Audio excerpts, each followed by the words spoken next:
তো প্রশিক্ষার্থী বিন্দুরা, আজকে আমাদের স্পোকেন ইংলিশ ক্লাস 4, ঠিক আছে? তো আজকে যে 4 নম্বর ক্লাসে আমরা কি শিখব? আজকের এই 4 নম্বর ক্লাসে আমরা শিখব হচ্ছে ফিউচার, ঠিক আছে?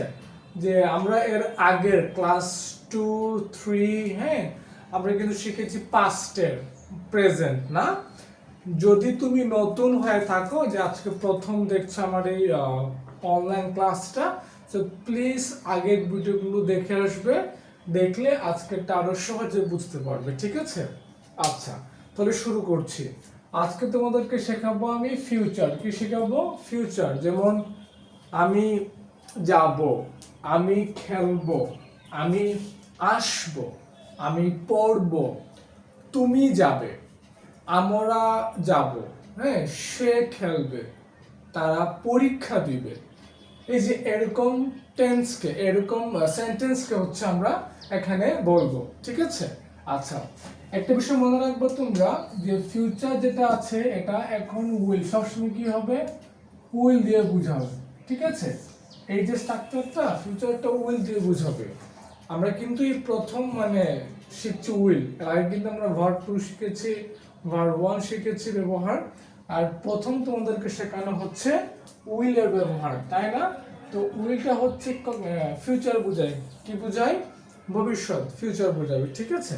আচ্ছা, তো আমরা হচ্ছে মূলত 3 রকমের সেন্টেন্স শিখছি, তাই না? ফিউচারের পজিটিভ, হ্যাঁ বোধক, নেগেটিভ, না বোধক, এবং ইন্টারোগেটিভ, প্রশ্নবোধক। এই 3 রকমের তোমাদেরকে শেখানো হচ্ছে, ঠিক আছে?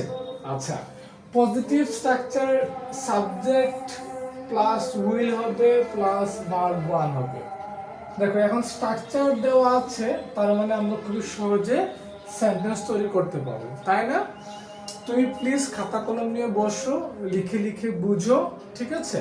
আর অবশ্যই বাংলা মিনিটা ভালো করে বুঝতে হবে। তাহলে দেখো, এখন প্রথমে কি আছে? সাবজেক্ট। আমরা একটা সাবজেক্ট দিব, ঠিক আছে? আমরা দিলাম আই। এরপর কি আছে? উইল। হ্যাঁ, আমরা একেবারে সহজ স্ট্রাকচার দেখে দেখে আমরা তৈরি করছি।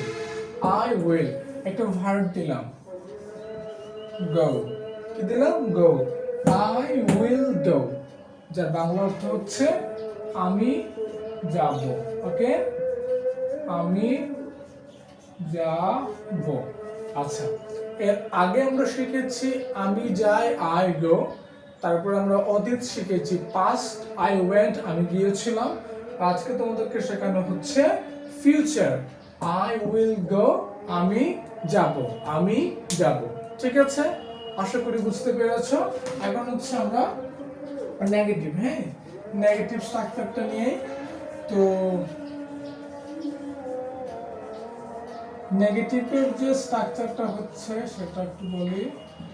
নেগেটিভের যে স্ট্রাকচারটা হচ্ছে, নেগেটিভের স্ট্রাকচার হচ্ছে সাবজেক্ট হবে উইল নট হবে, হ্যাঁ, দেখো, উইল নট, অথবা আমরা উন্টও বলতে পারি, উন্ট, হ্যাঁ, উন্ট। যেমন আই উন্ট গো, আমি যাব না। আই উন্ট প্লে, আমি খেলবো না, এরকম, ঠিক আছে? আর তারপরে হচ্ছে ভার্ব 1। তো এই হচ্ছে আমাদের স্ট্রাকচার, কিসের? নেগেটিভের স্ট্রাকচার। ওকে, তো আমরা স্ট্রাকচার দেখে দেখে সেন্টেন্স তৈরি করতে পারবো, অবভিয়াসলি পারবো, ঠিক আছে? তাহলে আমরা করা শুরু করি। তো প্রথমে হচ্ছে সাবজেক্ট, আমরা সাবজেক্ট দিলাম আই, ওকে। তারপরে হচ্ছে কি? উইল নট বা ওন্ট, আমরা উইল নট দেই, হ্যাঁ, আই উইল নট। এরপর কি বলছি? ভার্ব 1, তাহলে গো, ভার্ব একটা দিলাম।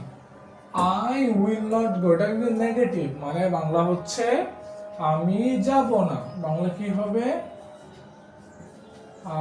আমি যাব না, সিম্পল। আমি খেলবো না, আই উইল নট প্লে। আমি লিখবো না, I will not right, simple, তাই না? আশা করি বুঝতে পেরেছো। এখন হচ্ছে আমরা পজিটিভ শেষ করলাম, নেগেটিভ শেষ করলাম, এখন হচ্ছে আমরা ইন্টারোগেটিভ মানে প্রশ্ন করা, ঠিক আছে? তো স্ট্রাকচারগুলো খুব ভালো করে লেখো যেন স্ট্রাকচার ভুল না করো। হ্যাঁ, তো ইন্টারোগেটিভ যে স্ট্রাকচারটা আছে, হ্যাঁ, একটু ভিন্ন আগের থেকে। ইন্টারোগেটিভ স্ট্রাকচারটা হচ্ছে আগের মতো প্রথমে সাবজেক্ট হবে না, ঠিক আছে? আমরা প্রায় জায়গায় ভুল করি, মনে রাখো সাবজেক্ট দিয়ে কখনো প্রশ্ন করা যায় না। যে আমরা যখন বাংলায় কথা বলি তখন আমরা কিন্তু সাবজেক্ট দিয়ে কথা বলি, প্রশ্ন করতে পারি। যেমন তোমার বাড়ি কোথায়, তোমার বাসা, তুমি কি করো, ঠিক আছে, তুমি কোথায় যাচ্ছ, তো তুমি দিয়ে প্রশ্ন হচ্ছে। বাট ইংরেজিতে এরকম হবে না যে ইউ ওয়ার গোয়িং, এরকম হবে না, ওয়ার আর ইউ গোয়িং হয়, ঠিক আছে? আচ্ছা, তাহলে ইন্টারোগেটিভ করার স্ট্রাকচারটা হচ্ছে প্রথমে উইল হবে, ভালো করে বুঝো। প্রথমে কি হবে? উইল হবে, তারপরে হচ্ছে সাবজেক্ট হবে, কি হবে? সাবজেক্ট হবে, ভেরি গুড। তারপরে হচ্ছে ভার্ব ওয়ান এবং তারপর প্রশ্নবোধক চিহ্ন। তো এই হচ্ছে আমার ইন্টারোগেটিভ সেন্টেন্সের স্ট্রাকচার, ঠিক আছে? তো এই স্ট্রাকচারটা দিয়ে আমি যখন সেন্টেন্স তৈরি করব, তা আমরা শুরু করে দিচ্ছি, এক্সাম্পল লেখা শুরু করে দিই। হ্যাঁ, আমরা একটা এক্সাম্পল লিখি। আচ্ছা, এক্সাম্পলে হচ্ছে আমরা প্রথমে উইল লিখবো, যেহেতু উইল দেওয়া আছে, ওয়েল। হ্যাঁ, তারপর কি আছে? সাবজেক্ট, আমরা একটা ইউ দিয়ে বুঝায় সুন্দর হবে, ইউ। আচ্ছা, উইল ইউ, ঠিক আছে, উইল ইউ। ভার্ব নিতে পারি আমরা কাম নে, হ্যাঁ, ভার্ব ওয়ান, COME, কাম, এবং প্রশ্নবোধক চিহ্ন অবশ্যই। উইল ইউ কাম, যার বাংলা অর্থ হচ্ছে তুমি কি আসবে। হ্যাঁ, তুমি কি আসবে, তুমি কি আসবে, এই যে এরকম হবে। উইল ইউ কাম, তুমি কি আসবে, সিম্পল। তুমি কি খেলবে, উইল ইউ প্লে। দেখো জাস্ট আমি ভার্বটা চেঞ্জ করছি। তুমি কি লিখবে, will you write, will you write. তুমি কি খাবে, উইল ইউ ইট, এই দিয়ে হবে, ঠিক আছে? আশা করি তোমরা বুঝতে পেরেছো। এখন যেটা আমরা করব, লিখে নাও, আশা করি লেখা হয়ে গেছে। প্লিজ তোমরা খাতা কলম নিয়ে নোট করিও, কারণ আসলে সবগুলো বিষয় মনে থাকে না অনেকে, তো খাতা কলম লিখলে মনে থাকবে তোমার, ঠিক আছে? তো আমরা শিখেছি পজিটিভ, নেগেটিভ, ইন্টারোগেটিভ করা ফিউচারে, যেটা হচ্ছে আই উইল গো, আমি যাব, এটা হচ্ছে positive. I will not go, আমি যাব না। হ্যাঁ, আর প্রশ্ন করলে উইল আই গো, আমি কি যাব, ঠিক আছে? এখন তোমাদের যেটা কাজ থাকবে, তোমরা যেটা বাসায় প্র্যাকটিস করবে, এরকম তিনটি একসাথে, ঠিক আছে? Positive, negative, interrogative. আমি লিখছি, জাস্ট তুমি দেখো, ঠিক আছে? তো আমরা হচ্ছে সাবজেক্ট নিলাম উই, আমরা, ঠিক আছে? উই উইল, এরপর কি ভার্ব ওয়ান হয়, তাই না? উই উইল লার্ন অর্থ কি শেখা।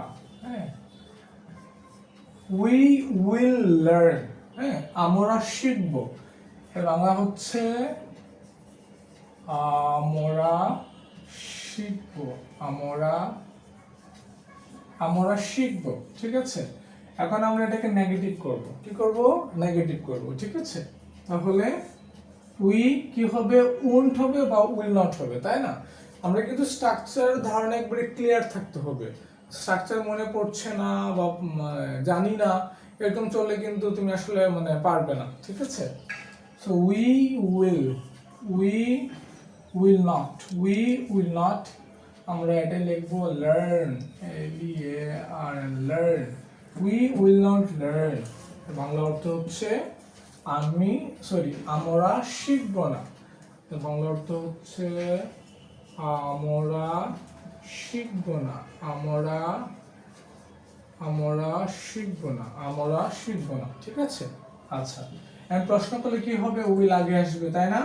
তো আমরা উইটা আগে লিখে ফেলি, এই তো লিখে দিয়েছি উইল উই উই লার্ন, হ্যাঁ উইল লার্ন প্রশ্ন চিহ্ন দাও, ঠিক আছে। তখন কি হবে, আমরা কি শিখবো, হ্যাঁ এরকম হবে, আমরা কি শিখবো, আমরা কি শিখবো, ঠিক আছে। এই যে দ্যাটস ইট। এখন তোমার কাজ হচ্ছে তুমি প্র্যাকটিস করো এরকম করে, ঠিক আছে। পজিটিভ করো, নেগেটিভ করো, ইন্টারোগেটিভ করো। দেখো আমি একই সেন্টেন্সকে 3 রকম করেছি, ঠিক আছে। আশা করি বুঝতে পেরেছো। 4 নম্বর ক্লাস আজকে আমাদের গেছে 1 2 3 4। সুন্দর করে দেখো, তুমি আবার আগের ক্লাসগুলোকে দেখো, বুঝো। সবার জন্য রইল শুভকামনা। দেখা হচ্ছে পরবর্তী ক্লাসে। Thank you so much everybody.